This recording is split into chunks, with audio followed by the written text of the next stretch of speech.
नमस्कार. श्री स्वामी समर्थ. आहात तुम्ही सगळे? आय होप तुम्ही सगळे मस्त असाल. तर चला बघूया आपल्या ह्या वर्षातील नाही का आपला शेवटचा या 2024चा शेवटचा गुरुपुष्य योग बघा 21 तारखेला 21 नोव्हेंबरला आला आहे गुरुवारी. तर हा गुरुपुष्य योग आपल्या ते वर्षाचा खूप महत्त्वाचा दिवस आहे. तर गुरुपुष्य योग केव्हा होतो? तर ज्या गुरुवारी चंद्रपुष्य नक्षत्रात असतो त्या दिवशी गुरुपुष्य योग हा होतो किंवा गुरुपुष्य अमृत योग असा आपण म्हणत असतो. तर या दिवशी आपण सगळ्या प्रभावी सेवा वगैरे करत असतो. तर आपण काय करायचं आहे, तर ह्या वर्षातील आपल्याला नाही का शेवटचा गुरुपुष्य योग असल्यामुळे आपण फुलवातींची सेवा करायची आहे. तर कशी सेवा करायची आहे फुलवातींची? तर 12 फुलवातींची सेवा करायची आहे. आपण त्या दिवशी गुरुवारी आपण सोनाराच्या दुकानाकडून चांदीची निरंजन आणायची आहे व त्या निरंजनामध्ये शुद्ध गाईचे तूप घालून एक प्रमाणे फुलवात माहीतच असेल तुम्हाला, असं गोल बघा स्क्रीनवर दिसते, असे गोल असतात. एक प्रमाणे 12 दिवस आपण म्हणजे पहिल्या दिवशी 1 वात, दुसऱ्या दिवशी 2 वात, तिसऱ्या दिवशी 3 वात, चौथ्या दिवशी 4 वात, पाचव्या दिवशी 5 वात, अशा 5 वाती 5 प्रमाणे तसेच 12 दिवशी 12 वात झाली आहे. व 13व्या दिवशी रिटर्न आपण नंतर ना 11 वाती, नंतर ना असं 14व्या दिवशी 10 वाती, असं रिटर्न 1 पर्यंत म्हणजे एक वातीपर्यंत आपण ही प्रभावी सेवा करायची आहे. तर या दिवसामध्ये म्हणजे मासिक धर्म वगैरे असेल घरामध्ये आपल्या म्हणजे आपण आता जी कोण स्त्री सेवा करत आहे, पुरुष सेवा करत आहे, तर पुरुषांना काही प्रॉब्लेम नाही. पण आपल्या घरामध्ये कोणी स्त्रीवर मासिक धर्म वगैरे आला तर आपले ते 5 दिवस आपण ती सेवा ओलांडून म्हणजे पुढं ते 5 दिवस आपण कंटिन्यू ती सेवा करायची आहे. कारण ही खरंच खूप प्रभावी सेवा आहे. तर या सेवेचे ना आपण आपल्याला महिना ते 1.5 महिन्यामध्येच या गोष्टी आपल्याला अनुभवायला मिळतील, की तुम्ही एखादी गोष्ट मनामध्ये धरून तुम्ही ही फुलवातीची सेवा करायची आहे. कोणतीही एक मनामध्ये धरून तुम्ही ही सेवा करू शकता. तर बघा आपण आणि याचप्रमाणे आपण कोणत्या कोणत्या सेवा करायच्या आहे, तर ही फुलवातीची सेवा तर सोपी आहे, कोणीही करू शकता. तर तुम्हाला आता आपला गुरुपुष्य योग या दिवशी म्हणजे 21 तारखेला तुम्हाला काय अडचण असेल, म्हणजे दुसरा तिसरा दिवस असेल, असं प्रॉब्लेम असतील महिलांना, तर कुणाकडूनही तुम्ही ती सेवा सुरू करू शकता. नंतर तुम्ही ही नाही का कंटिन्यू करू शकता. तर असं तुम्ही ही फुलवातीची सेवा करायची आहे. तसेच आपण या दिवशी लक्ष्मीमाताची सेवा करत असतो, कारण गुरुवार हा भगवान विष्णूचा व लक्ष्मीमातांचाही दिवस आहे. तर या दिवशी आपण लक्ष्मीमाताची मूर्ती वगैरे तुमच्या घरामध्ये असेल तर त्याच्यावर तुम्ही कुंकुमार्चनही करू शकता आणि करायचंच आहे. कारण मीही या या दिवसा म्हणजे या गुरुपुष्यामृतपासून 12 फुलवातीची नाही का सेवा करणार आहे व माझ्या घरामध्ये कुंकुमार्चन म्हणजे मी श्रीयंत्रावरती करणार आहे. लक्ष्मीमाताचा माझ्याकडे फोटो आहे, मूर्ती तर नाही घेतली मी अजून.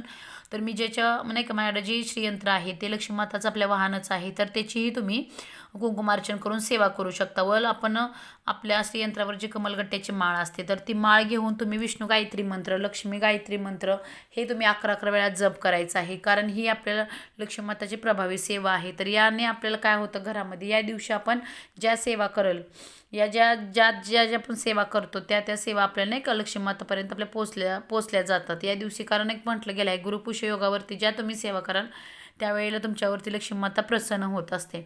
कारण या खूप अशा महत्त्वाच्या सेवा आहेत. तर आणखीन काय करायचं आहे, तर आपण या दिवशी आपल्या मुख्य दरवाजा आपला जो आहे तो घराचा, तर तो स्वच्छ पुसून त्याच्यावरती तुम्ही कुंकवाने छान असं स्वस्तिक काढायचं आहे. कारण स्वस्तिकसुद्धा खूप महत्त्वाचं आहे या दिवशी. आपण या सेवा जेव्हा करत असतो सकाळमध्ये आपण खूप असं नाही, गुरुवार तर असतो तर गुरुवारी आपल्या सगळ्या स्वामींच्या सेवा तर आपण करतच असतो. कारण गुरुपुष्य योग म्हणजे गुरूंचीही सेवा करण्याचा योग असतो. तर आपण गुरूंच्याही तर आपण जर गुरुवारी सेवा करत असतो, पण गुरुपुष्याच्या दिवशी आपण ज्या सेवा कराल तुम्ही तर त्याचं आपल्याला खूप सारं पटीनं त्याचं पुण्य मिळत असतं. तर आपण काय करायचं आहे या दिवशी, तर उंबरट्याला आपण हळदीचे लेपन वगैरे करत असतो. तसेच मुख्य दरवाजा पहिला तुम्ही स्वच्छ त्याच्यावरती गोमंत्र टाका, थोडंसं गुलाबजल असेल तर ते टाकून तुम्ही स्वच्छ पुसून घ्या दरवाजा. व दरवाजावरती तुम्ही स्वस्तिक काढा, कारण स्वस्तिक पण खूप महत्त्वाचं असतं. तर स्वस्तिक काढा, नंतर त्यामध्ये 4 टिंब द्या, नंतर साईडनं त्या 2-2 रेषा त्याही द्या, कारण ते सुद्धा खूप या दिवसासाठी खूप महत्त्वाचं आहे. तसेच या दिवशी काय म्हटलं गेलं आहे की गुरूंची सेवा म्हणजे काय करायची आहे, आपण सूक्त वाचणार आहे, स्त्रीसूक्त तर करतच असतो आपण रोज. तर ते गुरुवारचे आपण विशेष सेवा करायची आहे. तर गुरुवारी आपण 11 माळी जप करायचे आहे. स्वामी समर्थ, श्री स्वामी समर्थ, श्री स्वामी समर्थ अशा 11 माळी आपण जप करायचं आहे. तर ह्यासाठी ग्रंथ आपण दत्तगुरूंची सेवा करायची आहे. आपले गुरु आहेत तर दत्त गायत्री मंत्र, नंतर ना दत्तांचा बीजमंत्र, ह्या सगळे मंत्रही आपण त्या दिवशी पठण करायचे आहेत. तुम्हाला जमलं तर विष्णू सहस्त्रनाम तर तेही वाचू शकता, नाहीतर तुम्ही नाही का ह्याला व्हिडिओला किंवा मोबाईललाही लावू शकता. तर तुम्ही नक्की या सेवा गुरुपुष्य नक्षत्रा दिवशी करू शकता.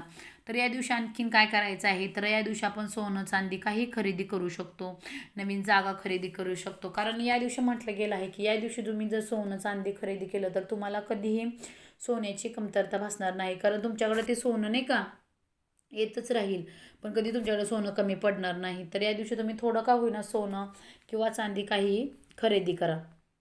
आणि जर तुम्हाला जमलंच तर तुमच्या जवळ स्वामींचं केंद्र वगैरे असेल तर तुम्ही नक्की गुरुपुष्यामृत दिवशी केंद्रामध्ये जावा व केंद्रामध्ये जेवढ्या तुम्ही सेवा होईल एवढ्या तुम्ही तिथं जाऊन तुम्ही आपलं स्वामी चरित्र सारामृत 21 पारायण म्हणजे 21 अध्यायाचे एक पारायण तुम्ही तिथं बसूनही त्या दिवशी करू शकता. कारण खूप ही प्रभावी सेवा आहे. गुरूंसाठी ज्या सेवा आहेत तर आपल्या स्वामींचं स्वामी चरित्र सारामृतचं एक पारायण करा. नंतर तुम्ही आपलं जे तारक मंत्राचे 11 तारक मंत्र तुम्ही ही सेवा ही करू शकता त्या दिवशी.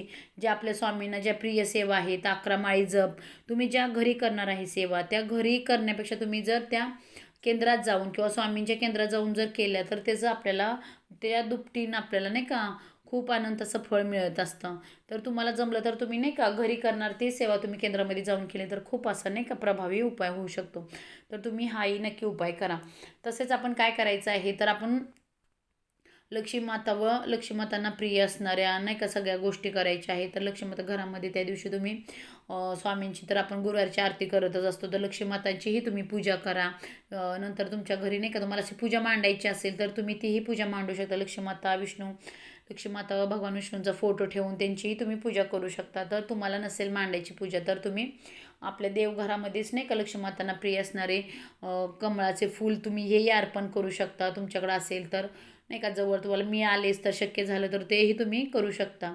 तर ह्या सगळ्या गोष्टी आपण गुरुपुष्य अमृत योगावरती करणार आहोत. तर बघा तुम्हाला जमलं तर तुम्ही नक्की करा. कारण मीही या दिवशी करणार आहे सेवा. कारण कारण बघा असा योग सारखा सारखा येत नाही. कारण गुरुपुष्य योग तर म्हणजे 3 महिन्यातून 4 महिन्यातून एकदाच येतो. कारण ह्या सेवा आपल्याला फक्त नाही का या दिवसामध्ये करायला भेटतात. तर आपण आवर्जून या सेवा गुरुपुष्य अमृत योगा दिवशी करायला पाहिजे. तर नक्की तुम्ही हे करा. मी हे करणार आहे. तर व्हिडिओ आवडला तर नक्की लाईक करा, शेअर करा. माझ्या चॅनलवर नवीन असेल तर चॅनलला सबस्क्राईब करायला विसरू नका. धन्यवाद.